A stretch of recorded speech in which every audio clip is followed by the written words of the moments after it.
할렐루야, 우리 은광교회 성도 여러분, 오늘은 8월 5일 목요일입니다. 슬기로운 묵상생활로 오늘도 복된 하루 되시기를 바랍니다. 우리 교회는요, 오는 주일도 예배를 비대면 예배로 드리게 됩니다. 그래서 이것저것 준비를 하고 있는데요. 그 중에 이번 주 특송 매우 흥미롭습니다. 이번에는 오카리나 앙상블 팀인가요?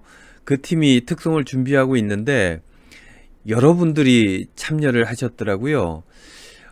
이 특송 준비를 모여서 하는 게 아니고 코로나 시대니까 각자 자기 집에서 한 사람 한 사람 자기가 연주한 이것들을 하나하나 차곡차곡 모아서 하나의 곡을 완성하는 거죠. 이런 것들을 요즘에 많이 하는데 이걸 랜선 연주다 이렇게들 말씀들을 하시더라고요. 준비 중인 것들을 제가 한번 봤습니다. 제목이 내 기도하는 그 시간인데요. 이 음악적 완성도와 상관없이 굉장히 은혜가 되더라고요. 뭐 보니까 여러분들의 얼굴도 표정도 손짓도 나오고 연주도 나오는 거 보니까 너무 반갑고 그 얼굴만으로도 은혜가 참 되었습니다. 여러분들 주일 예배 때 기대해 주시고 특성에 그렇게 마음으로 참여해 주셨으면 좋겠다 싶습니다. 위에서 기도해 주시고요. 여러분 대구 확진자 근래 들어 최고치를 어제 찍었죠. 전체적으로 보면 지난 주일에 정점을 찍고 내려가는 그런 추세입니다. 근데 부산과 경남이 심상치 않더니 이제는 대구도 꽤나 높은 확진자가 나왔습니다. 여러 성도님들 기도해 주시기를 바랍니다. 숫자가 잘 잡혀야 8월 15일 우리가 함께 모여서 예배 드릴 수 있을 것입니다. 그리고요, 한 가지 개인적인 소식을 전해드리자면 저도 백신을 어제 그저께죠 맞았습니다. 권나라 목사님도 맞았고요. 여러분들 어려운 때이긴 하지만 수칙을 잘 지키면서 잘 이 상황들을 이겨 나아갈 수 있기를 바랍니다. 오늘도 담임 목사는 여러분들의 일상을 위해서, 삶을 위해서 더욱더 기도하도록 하겠습니다. 여러분 오늘도 덥겠죠? 건강관리 잘 하시기를 부탁을 드립니다. 이제 슬기로운 묵상생활 시즌3 188번째 말씀 묵상 시작합니다. 오늘 묵상의 제목은요, 구하는 자에게입니다. 찬송가는 195장 성령이여 우리 찬송 부를 때. 함께 나눌 성경 말씀은 누가복음 15장 5절로 13절 말씀입니다. 개역 개정입니다. 또 이르시되 너희 중에 누가 벗이 있는데 밤중에 그에게 가서 말하기를 벗이여 떡 3덩이를 내게 구워달라. 내 벗이 여행 중에 내게 왔으나 내가 먹일 것이 없노라 하면 그가 안에서 대답하여 이르되 나를 괴롭게 하지 말라. 문이 이미 닫혔고 아이들이 나와 함께 침실에 누웠으니 일어나 네게 줄 수가 없노라 하겠느냐. 내가 너희에게 말하노니 비록 벗됨으로 인하여서는 일어나서 주지 아니할지라도 그 간청함을 인하여 일어나 그 요구대로 주리라. 내가 또 너희에게 이르노니 구하라. 그러면 너희에게 주실 것이요. 찾으라. 그러면 찾아낼 것이요. 문을 두드리라. 그러면 너희에게 열릴 것이니 구하는 이마다 받을 것이요. 찾는 이는 찾아낼 것이요. 두드리는 이에게는 열릴 것이니라. 너희 중에 아버지 된 자로서 누가 아들이 생선을 달라 하는데 생선 대신에 뱀을 주며 알을 달라 하는데 전갈을 주겠느냐. 너희가 악할지라도 좋은 것을 자식에게 줄 알거든 하물며 너희 하늘 아버지께서 구하는 자에게 성령을 주시지 않겠느냐 하시니라. 아멘. 묵상입니다. 크리스찬에게는 신앙생활에 귀중한 2가지 도구가 있죠. 그것은 바로 말씀과 기도입니다. 누가복음 11장 전반부에는 기도에 대한 우리 주님의 말씀이 기록되어져 있습니다. 여기에서 주기도문, 이 주기도가 나오게 되는 것이죠. 그리고 이어서 나오는 것이 바로 오늘 본문 말씀인데요. 예수님께서는 기도는 이런 것이다. 이런 것이니 능력이 있는 것이다. 그러니 너희들 기도해야 된다. 라는 내용의 말씀이 적혀져 있습니다.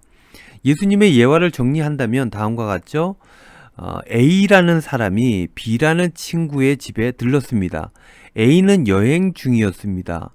시간을 잘못 맞춰서 밤늦게 도착했는데, 그런데 B 집에 들어갔을 때 B 집에 A를 대접할 음식이 없었던 것입니다. 그래서 B는 급히 C라는 친구 집에 떡을 빌리러 가게 됩니다. 예수님께서는 이렇게 이야기를 전개하고 그 이야기를 듣는 사람에게 묻죠. C가 B의 요청을 밤이 늦었다고 거절하겠느냐? 거절하지 않는다는 것입니다. 여러분들도 밤늦게 아는 사람이 찾아와서 몇 가지 먹을 것들을 요청한다면 나누어 주지 않겠습니까? 그런데 예수님께서는 이 이야기를 여기서 한 걸음 더 나아갑니다. 이렇게 하는 거죠. 친구지만 여러 가지 이유를 대서 빌려주지 않을 수 있다 하지만 그 친구가 간청하는 그것 때문에 거절할 수가 없는 것이다 라고 말씀을 하십니다. 간청하는 기도, 이러한 기도에는 능력이 나타난다는 것을 말씀해 주시기 위해 이런 비유를 드셨던 것입니다. 그러면서 이렇게 사람들에게 주님께서는 말씀하셨죠. 9절 말씀, 내가 또 너희에게 이르노니 구하라. 그러면 너희에게 주실 것이요. 찾으라. 그러면 찾아낼 것이요. 문을 두드리라. 그러면 너희에게 열릴 것이니.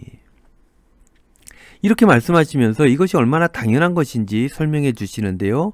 11절, 12절 말씀. 너희 중에 아버지 된 자로서 누가 아들이 생선을 달라 하는데 생선 대신에 뱀을 주며 알을 달라 하는데 전갈을 주겠느냐. 구하라 그러면 너희에게 주실 것이요. 구하는 자에게, 간청하는 자에게. 근데 그 간청하는 사람이 아들이에요. 그러면 아버지가 좋은 것으로 주게 되어 있다라는 것입니다. 누구나 다 부모는 자식에게 좋은 것을 주고 싶어 하죠. 그런데 천지를 창조하신 우리 하나님께서는 우리의 아버지라고 우리 주님께서 말씀하신 것입니다. 그러니 자녀된 우리들이 아버지 되신 하나님께 간구하는 것, 이건 당연한 것이고 그 요청에 좋은 것을 주시는 하나님도 당연한 것이다 라는 것입니다. 그러니 연약한 그리고 험난한 세상에 살아가는 우리들에게 이러한 기도가 필요하다는 것입니다. 기도하는 자는 은혜를 덧입는 것이죠. 우리가 원하는 것 이상으로 하나님께서는 우리에게 좋은 것을 더하여 주십니다. 구하는 자에게 말이죠. 우리가 잘못 구했을지라도 좋은 것으로 바꾸어 주십니다. 사랑하는 우리 은광교회 성도 여러분들 얼마나 기도하십니까? 하루에 기도하는 시간들이 따로 떨어져 있습니까? 하나님께 나아가는 구별된 시간이 있습니까? 여러분들 꼭 기도할 수 있기를 바랍니다. 왜냐하면 기도는 당연한 것이기도 하고 이 기도에는 능력이 있기 때문인 것입니다. 기도는요, 우리를 천국으로 이끌어줍니다. 여러분, 기도하지 않는 신앙인이라는 말이 성립될 수 있을까요? 오늘도 여러분 기도하면서 하루를 시작하시고 기도하면서 하루를 잘 마무리하실 수 있기를 바랍니다. 늘 기도하면서 여러분들의 삶을 복되게 가꾸어 가시기를 바랍니다. 그렇게 하나님 주시는 복으로 풍성한 삶을 누리시는 귀한 한날 저와 여러분들에게 나타날 수 있기를 주님의 이름으로 축원드립니다. 기도하겠습니다. 주님, 오늘도 저희들 하나님께 나아가 기도할 수 있게 하여 주시고 간절히 구함으로 성령 충만함을 얻을 수 있도록 인도하여 주시옵소서. 예수님의 이름으로 기도하옵나이다. 아멘.